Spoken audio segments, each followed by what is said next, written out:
All right, good morning, good morning, good morning, good morning. We're coming to you live from downtown Homestead. Talk Visual 305 is back. We've been gone for a couple of days now, and we're back, guys, to give you some good tips and tricks, just to kind of leave some crumbs for the next generation. I want to say good morning to all of you out there. Did you miss us? We miss you guys. We wanted to say, listen, please like and subscribe. We really need your support to kind of continue this journey of trying to bring some attention to our downtown. But most importantly, guys, we wanted to say, hey, we thank you for all of you guys, all of our sponsors. And I wanted to say good morning to my co-host, Mr. Julio. Hey, what's up, D? Everything is doing well. Everything is great.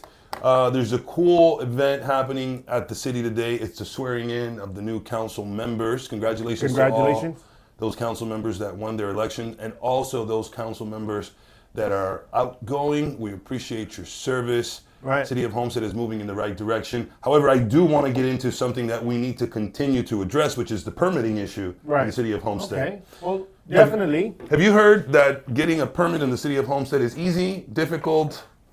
Well, over the years, it's been difficult, but under new leadership, it seemed to have been the clog that was in the pipe. It seemed to be clearing up.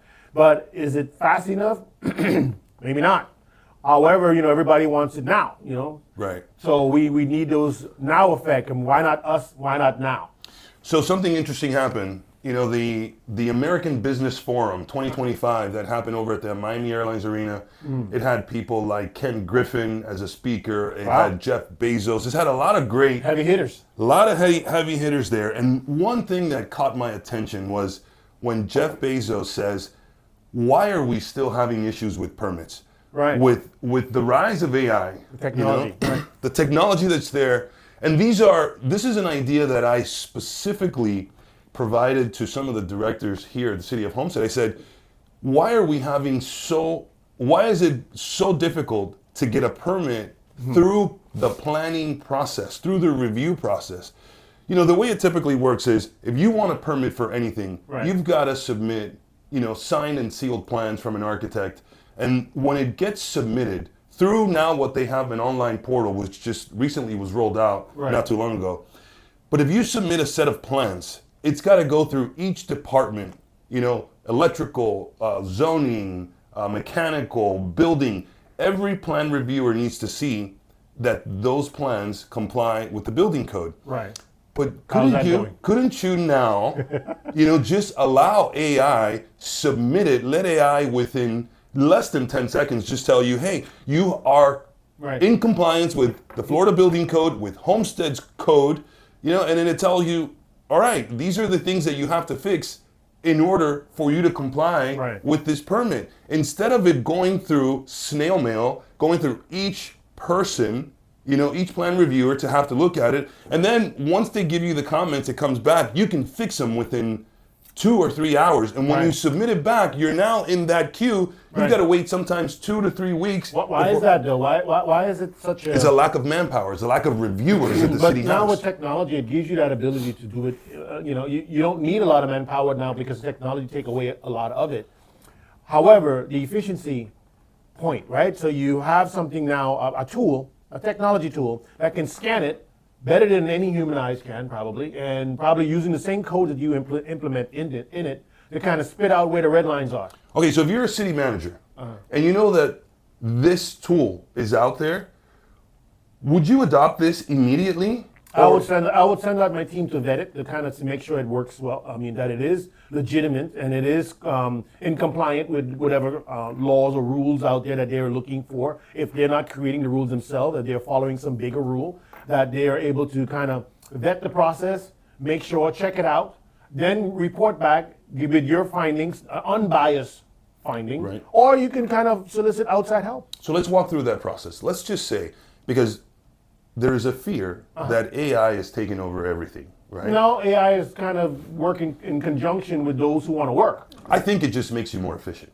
In addition to with those who want to work. Correct. Because a lot of times person says, well, AI is taking over. Well, if there's a clog in the pipe and the humans are not doing it and the AI can do it, why not allow that to let the show go on? So I think if they work in conjunction with the human element, right? Because you cannot just let artificial intelligence kind of review your plans, Right. and you're going to go ahead and sign off on it Right. without you giving it a look. So my suggestion Right. to the city is adopt some sort of AI plan review so that you could make that process more efficient.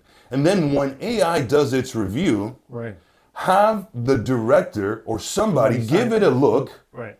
confirm that everything is kosher, Right. and then they can sign off on it and say, okay, this is approved, go ahead and issue the permit. That would drastically reduce the amount of time that Right. the residents and the applicants that are desperately waiting for these permits so they can move forward, Right. you could get them in and out within minutes. So from the outside looking in, because we are on the outside looking in. I mean, obviously, we've seen the inside of certain parts, but we have never looked under the hood to say from the inside looking out. From a city's perspective, are they running it like a business, or are they running it simply not like a business? And as a business owner, you want to see how efficient the city can be. If you're trying to get a permit passed, or you're trying to get something done, even to this day, if you're trying to get if you're trying to pay for something, typically you can't even, you have to go and not pay with card. I suggest that they should have a card option for those. You have to go with a check or cash. Now they have a card option. That's Now, yeah, new? it's been implemented. Okay. And has a card option. But I think we can help. Right. You know, because the city always has liability. Right. And it goes back to that old saying, CYA. Right.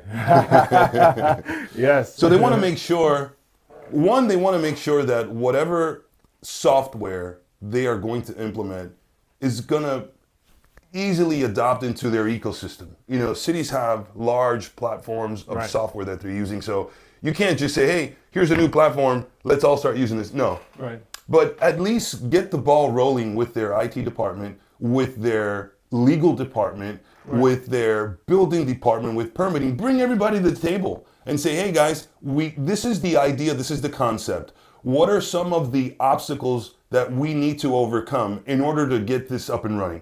And let every department head start saying, well, we've got to comply with this, or we've got to comply with that, Right. and we got to make sure that we're abiding by this rule and that rule, but at least start making the step, because if you don't take the first step, nothing happens. So do you think that those steps are being taken? I mean, given the sense of I've done almost 30 years, right? And and dealing, especially having a business, you've visited there and having your permits and inspection and then Durham and whatever else and all the different municipalities that has to tap into it. I think they've came a long way, right? I do believe in the city manager now, and I do believe in leadership now, and I do think that with the outside, fresh blood, you almost the adjustment that's there. I do believe that in a few years that a lot of this stuff can be aligned with what's going on, running it like a business almost. Correct. So Correct. where are we now? We're 10 steps forward, but we're not completely there yet. There's still some minor clogs in the pipe. I do believe that downtown, as we continue to harp on it, until we see downtown, like the big beacon on the hill that it is for the city, we will continue having these podcasts, and then we can branch off into the community and figure out what else can we possibly get our minds, our thoughts into to kind of improve what's going on. So Julio, right now, you said there's still some cloggage there, and you think that they can kind of clear that up with some AI. I know that you mentioned about the whole convention that just was out there with all the heavy hitters out there in the world, and they had some ideas about the AI factor of being able to review that. Right. So a new business coming into downtown or coming into Homestead, are they faced with those challenges, you think? Yes, they're still faced with those challenges. And I think one of the ways, like I said, we can help is, why don't you and I go out and find other municipalities that may have already adopted this? Because again, success always leaves clues, right? So Crumbs. I have a feeling, and I could be wrong, there could be some other municipality throughout this country that has already adopted, allowing AI to at least initially vet the plan review process. The same way they said that, the consensus out there that this city is one of the fastest growing cities out there, is the fourth one right now. The same way that we're growing, we have to use the same growing pain to make sure that we're keeping up, right? The infrastructure is kind of growing, so therefore we need to make sure that, hey, is government keeping up with the tools necessary to make sure they're not holding any business back? Because with business comes taxes, taxes comes money, money comes paychecks, right? Yes. And I do believe also that this city manager and this administration, they encourage, great ideas. Yeah. They encourage the employees, if they see something wrong and they have an idea on how to make that more efficient, they'll give you the platform. They'll say, hey, tell us what you think we need. Right. And they want the employees to speak up. I love that. Maybe in the past it wasn't so forthcoming, Right. but now it is. So, I want to commend our city manager. They don't need to cover your own ass method anymore? Right. You don't need to cover your own. I mean, they can at least say, I think this might work, right? Yeah. And then the city manager will say, okay, well, let's dig into it a little bit. Right. And I'm hoping that he can have some of his department heads, vet the process like you said and move to the next step. Well, I do hope that they revisit. I know that Walter spoke at one of the meetings, and the champ plan that was, I am a component of that. Right. I know it works. Right. I have our company.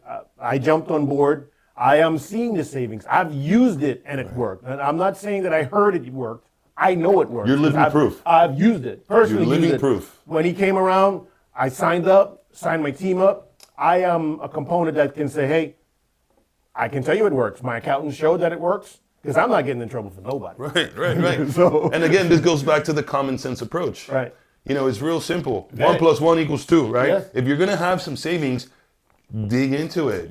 Go ahead and vet it thoroughly so that you guys can understand that it does work. Right. And you got a person right here that's telling you he's already applied. Yes. And it's already working. given him savings. Yep. So let's start thinking of the city as a business, and we want to make the city a smart city.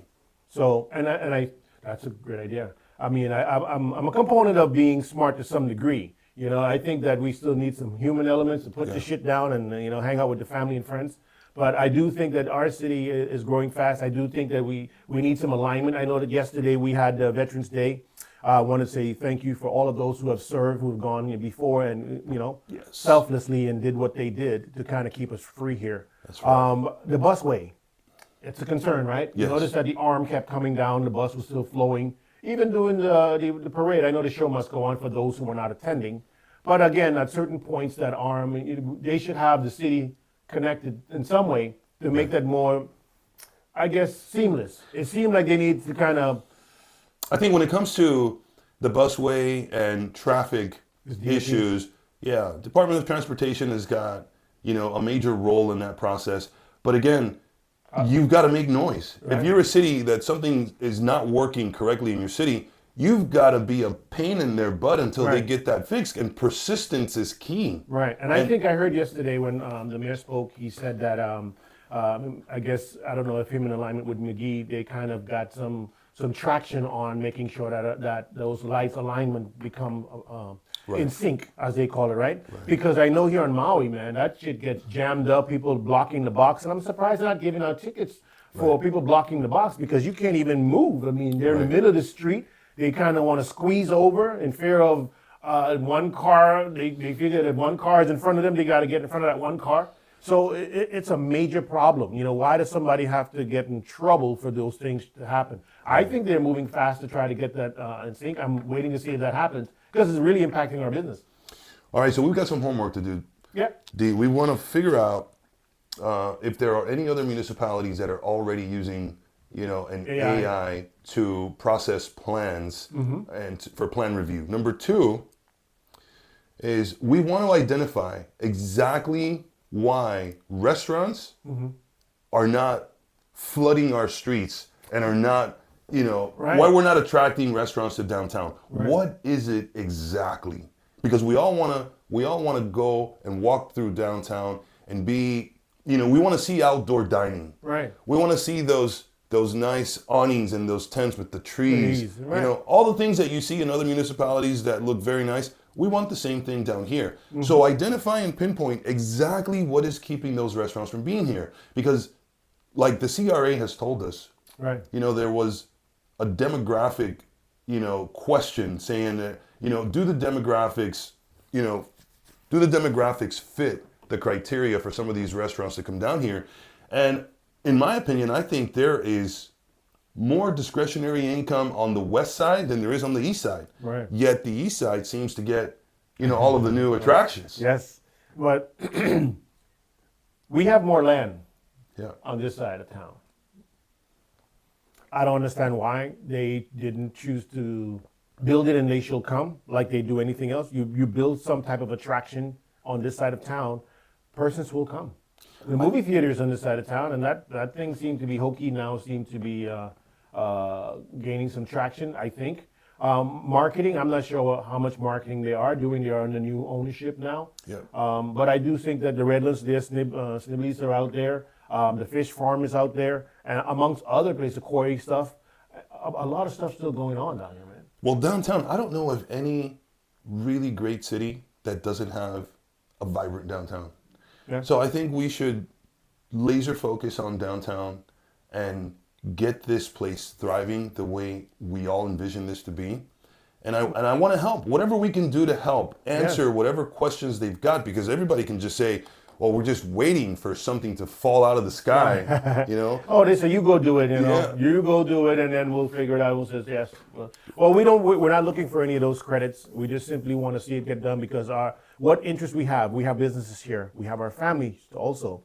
And we all want to see an opportunity where we all can benefit from in a positive way. We see downtown, we know that the ice skating ring here is built. I think they're waiting to open it. We have a lot of, almost picturesque. Yeah. You can take a lot of nice pictures down here. They have these nice globes and Christmas tree, the trees and there. Yeah. So, I mean, thanks to the city government that they're doing stuff. CRA, thank you guys. You guys, I see that, I was at my first one and I left there with a lot of good information, and obviously there's still a lot of work to do to try to attract. I still want to see the 7-story building that's here, the Homestead Station, be the beacon for all. Light that thing up, because if you light that thing up, the whole city gets to see that being lit up. Yeah. And you get more of an attraction from that being lit up than a few trees, palm trees. I think they can go beyond the palm trees there. And let's not forget what we got out of that CRA meeting. There's going to be a little friendly competition with the downtown businesses on who can decorate their storefronts the nicest. Yeah. So I'm definitely going to participate in that, just kind of get into that, holiday spirit, because we're proud to be here in downtown, and we're not going to stop until downtown is what we really, really see the potential that it can become. So we're going to continue. Great job, Jared, back on what he's doing with CRA, that whole CRA department with Leslie and Malika. All of them are doing a really good job making it open to the public and the businesses, because we felt neglected for a long time. 100%. I mean, it feels like fun. So with that, I wanted to say, hey, we're here. We're downtown. Our podcast, Talk Visual 305. As we go around and we ask questions, the questions we're asking is to improve what we have going on. It's never to jam persons up. It's always to simply to ask. So if you have some crumbs that you wish to leave, we're always listening. If you want to ever come on our podcast and kind of share what you have going on, something positive for the next gen, we're down for that. And that is the whole makeup of our podcast. With that being said, Julio, I think that we have some work to do. Body by Ness is out there. I mean, you got tax season now is upon us. You know what I mean? We would like to bring on anyone that wants to come on and share some light for our downtown. There you go. So let me leave you guys with this. Live the life you always dreamed of. Be fearless in the face of adversity. Never stop learning. Use your imagination whenever possible. Recognize the beauty that surrounds you. Remember where you came from, but never lose sight of where you are going. Thank you guys. Like and subscribe. Talk Visual 305. Well,